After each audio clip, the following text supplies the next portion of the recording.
1945, and the war was 1 million men old.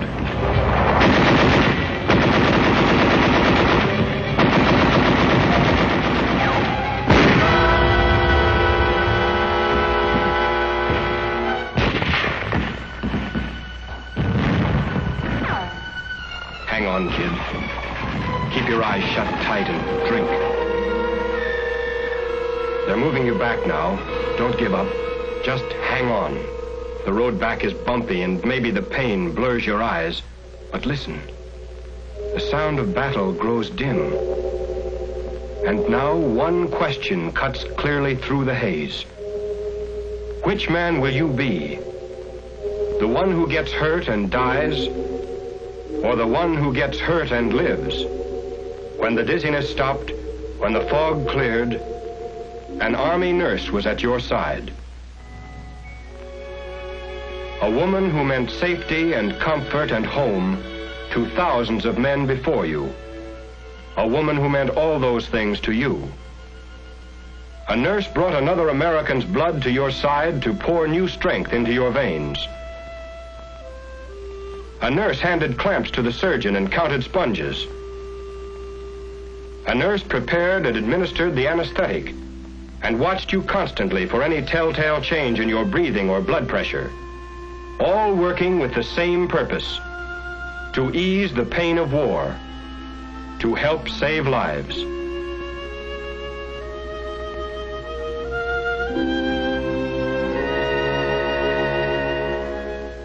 The preparation for the moment that would bring the Army nurse to your side began months before back home in the United States. After 3 years of professional schooling, the nurses were given 4 weeks of basic training. In those early days, perhaps the nurse wondered why she had to sit through seemingly endless classes and submit to rigid discipline. Often, while muscles ached and groaned, she may have wondered why it was necessary to take those long hikes or grope her way through a gassed area. Yet there were demands that would require of her perfect physical health and stamina, the strength to stand up under the rigors of combat nursing. 4 weeks of basic training finished, the Army nurse was ready to serve wherever the Army needed her most. She might have found herself stationed in a general hospital right here at home, or perhaps assigned to a mobile hospital unit overseas. After she arrived, she may have helped to build the very hospital in which she worked. For the field hospital or the evacuation hospital, like a circus, had to be able to pack up and move on at a moment's notice. Its primary function was to offer immediate surgical treatment to the wounded, and that meant following ever-changing battle lines. Everyone pitched in when a mobile hospital went up: enlisted men, doctors, and nurses. Just one small instance where basic training paid off. Those muscles, toughened and hardened during the 4 weeks of basic back home, were equal to the job.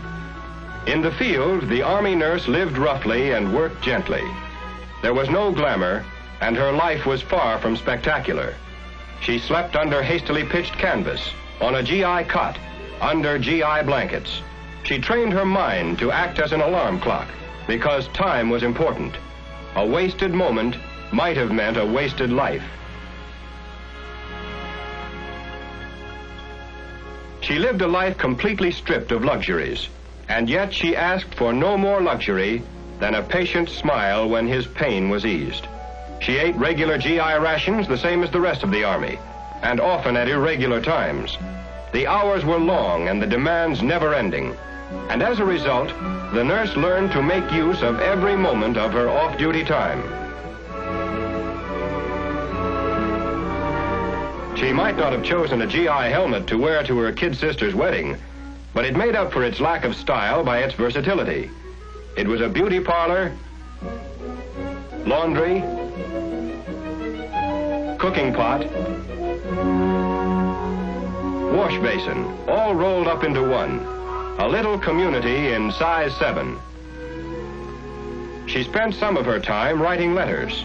Not the having a wonderful time, wish you were here kind, but letters filled with all the drama of her days, with stories of the courage and spirit of the men over whom she watched. A few moments could always be found for prayer.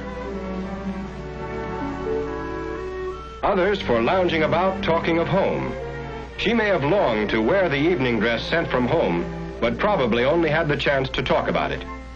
Usually she wore olive drab or battle gray. Her uniform at all times was her badge of service.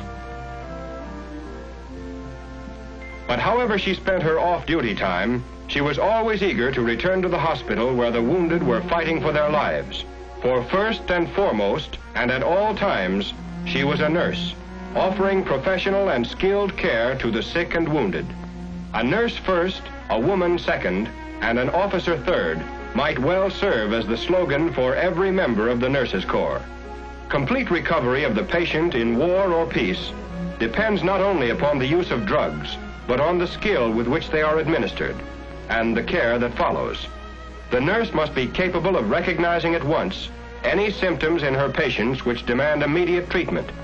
Because if serious consequences are to be avoided, medical treatment must be on hand the moment any symptoms appear. Professionally skilled and capable, in her there is the tenderness of all women, of mother and sister and friend. Her voice and touch lend encouragement, instill hope. It's the surgeon who saves a man's life. It's the nurse whose tender care helps him to live.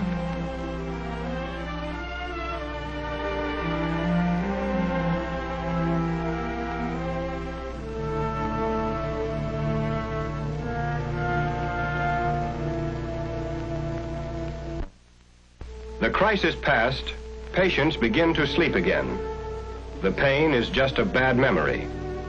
The field hospital, a stopover to give them immediate surgical treatment as soon as possible after they were wounded, had done its job.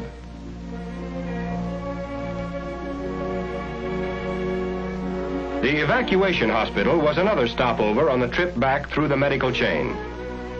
Here, facilities for treatment were more complete than those of the field hospital. And here, too, the nurse played an increasingly important part in the vital period of treatment and convalescence.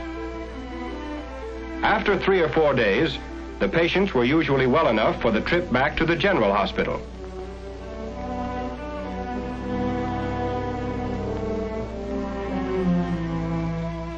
Trains waited for them, hospital wards on wheels.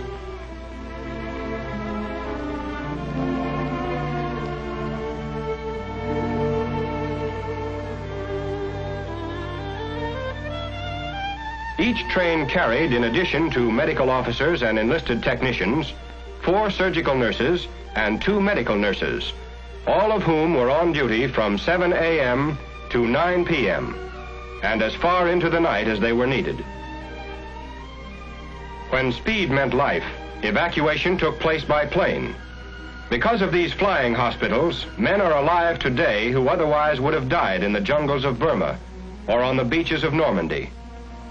Each patient was thoroughly checked before the takeoff, then watched over constantly, and checked again when the plane landed.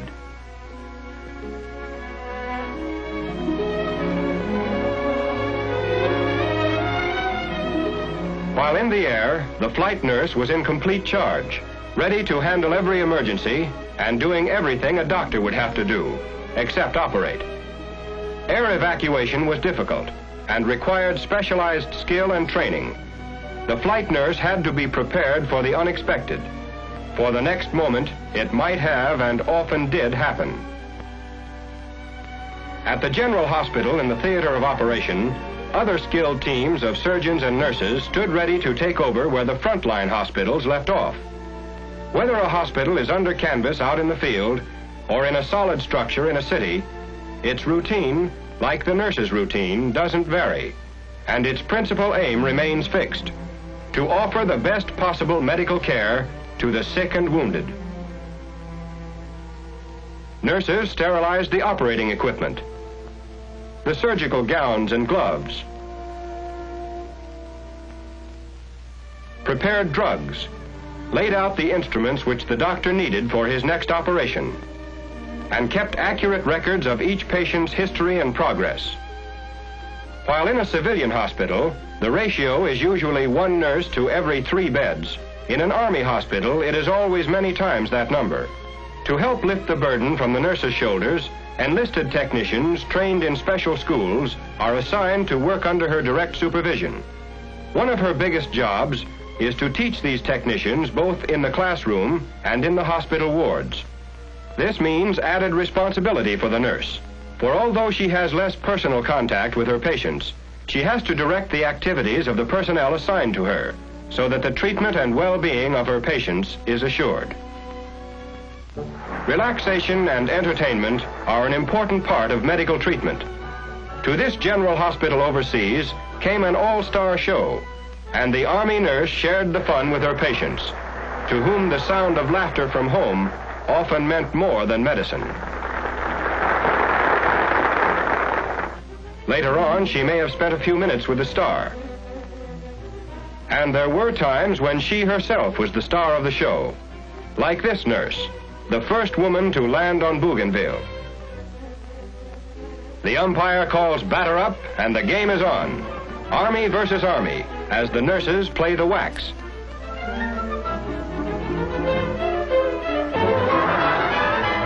This infield will never play in the polo grounds, but one of their patients might.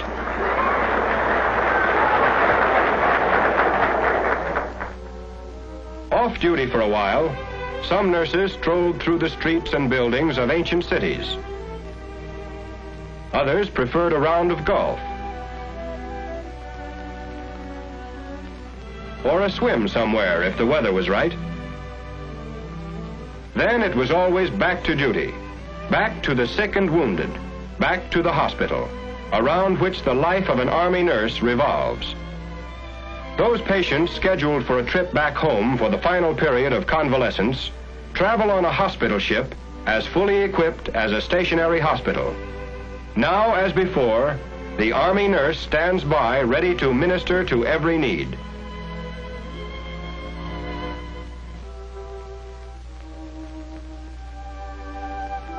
Next stop, a debarkation hospital.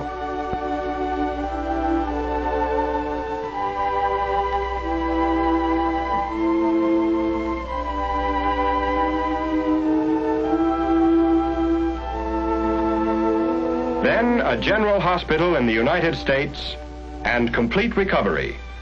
And this is the end of the long chain of evacuation, the general hospital back home. Here the Army nurse works patiently with her hands, her head, and her heart. Here she gently guides men back to the way of life they fought to protect.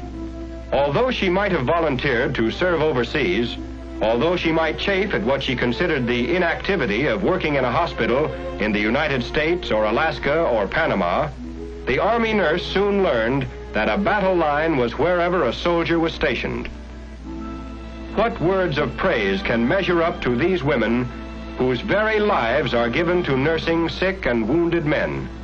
1 million sick and wounded men, back to life and health. And yet praise is offered. Long hours of tireless service were remembered and recognized. The Army nurse, decorated for bravery and valor above and beyond the call of duty. And these nurses, imprisoned for 3 long years by the Japanese, asked only that they be returned to duty, for they could never forget the faces of American men tortured and killed by the enemy. Wherever transports took our soldiers, they also took the Army nurse to work by day, by night, on distant battlefields, to help make shattered bodies whole, to bring smiles to faces twisted with pain, to serve at the side of the American soldier during peace and war. This is the Army Nurse USA, ready to serve anywhere, under any circumstances, in time of need.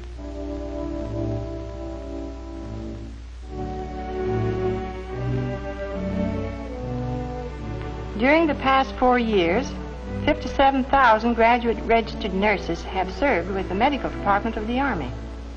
For us, the war is not yet over. Many nurses are still being sent to overseas theaters to care for American soldiers. These are replacements for nurses who served overseas during the war. And the war is not yet over for many of our patients. More than 300,000 patients are in Army hospitals throughout this country, many of whom will be forced to remain there for a long time to come. These men are not asking for much. They have never asked for much. They are the most wonderful patients in the world. But the war has cost them much more than any of us have been asked to give. Army nurses seldom ask for much either. But today, they are asking you to buy a bond.